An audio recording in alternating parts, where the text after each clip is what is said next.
Coming off the high of Michael Jordan and the Chicago Bulls' first ever championship win in 1991, Nike's Air Jordan brand had not only the prolific line of Tinker Hatfield designed Jordan sneakers under their belt, but also a partnership with the new champions of basketball. With Nike's presence so firmly established, some designers might have kept doing more of the same old thing in an effort to render the same success. But the creative minds behind Air Jordan would once again show the world that evolution was the true identity of Jordan brand. This next sneaker would be an opportunity to move the brand into a new phase, shedding some familiar Jordan methods before they became stale, not to mention also shedding a big part of their identity. Hello everybody and welcome back to the channel. If you are a regular viewer of this show, then welcome back. If this is your first time here, well then you've come to the right place and let me tell you why. On this channel, my brother Nacho and I make videos on sneaker history and all things related to sneaker culture. So if this is your second, third, maybe fourth time here, then please consider subscribing to this channel because it would really help us out. And I think you would really enjoy the videos that we put out, especially if you're a sneakerhead like me. So with that out of the way guys, with the plug out of the way, let's now get into the history of the Air Jordan 7. By now, you know that designer Tinker Hatfield had championed the progression of Air Jordan ever since he took the reins all the way back with the Jordan 3. Since then, every new Jordan model displayed a constant evolution, new construction elements and technology, new and unique inspiration for the design aesthetic, and you know, we also see a unique approach to how Air Jordan injects pop culture into their marketing. But before we dig into the sports history, marketing, and cultural impact of the Jordan 7, let's take a look at its design. This one was way different than the last couple Jordan models, so we've got a couple things to discuss. Right off the bat, biggest thing to know about the Jordan 7, no Nike branding. No Nike swoosh, no Nike Air on the heel, no visible Nike branding except for a sneaky Nike Air on the insole. This, among other distinct absences of previous design elements, this indicated a new direction for Air Jordan. The direction was away from Nike, separate from Nike, at least in regards to brand identity. Next big example of this, no air unit. The Jordan 3, 4, 5, and 6, they all had visible air units, and all of them had Nike Air branding on the sneaker's heel, or at least the OG releases did. Seeing as Michael Jordan's career was blowing up so massively, in addition to the success of the Air Jordan line, Nike's marketing department must have been thinking that Air Jordan had the potential to outgrow the constraints of simply being a line of Nike's signature models. So they made moves to shift the identity of Air Jordan towards being its own brand. I feel like we as consumers did feel that shift too. You're not just copying a fresh pair of new Nikes, you're copying a fresh new pair of J's.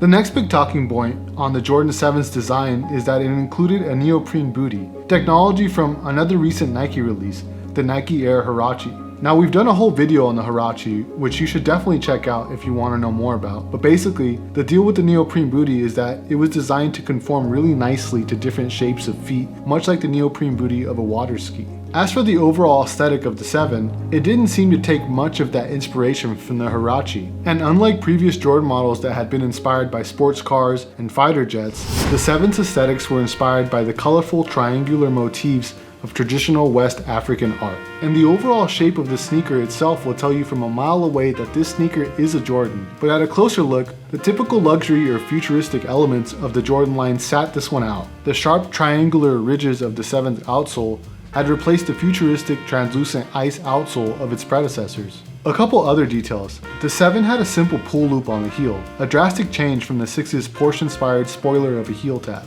That pull loop tucked into a triangle on the heel that sported MJ's jersey number 23. The tongue was made of neoprene, and on some models, like the Hare and the Bordeaux, it just shouted out loud, colorful triangular motifs. One final unique detail to the 7 is a Jumpman logo in the window of the lace lock. Now that we've covered the design details of the Jordan 7, let's talk about some of Jordan's stats and accolades the year that he actually used the Jordan 7 on court. Prior Air Jordan models had accompanied Michael Jordan through his greatest achievements in basketball, his most decorated seasons of play. But the Jordan 7s were about to accompany him into his best year of basketball yet. In '92, Jordan was awarded First Team All-Defense, First Team All-NBA, his 6th league scoring title, NBA MVP, and Finals MVP.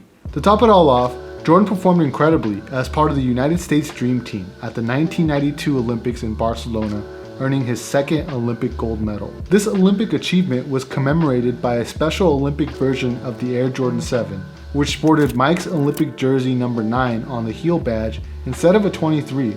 Working once again with Wieden & Kennedy, the same marketing firm that developed the Mars Blackman ad campaign used for the last 4 Jordan models, Air Jordan called upon a much different but even more widely renowned icon from pop culture to tout their newest model.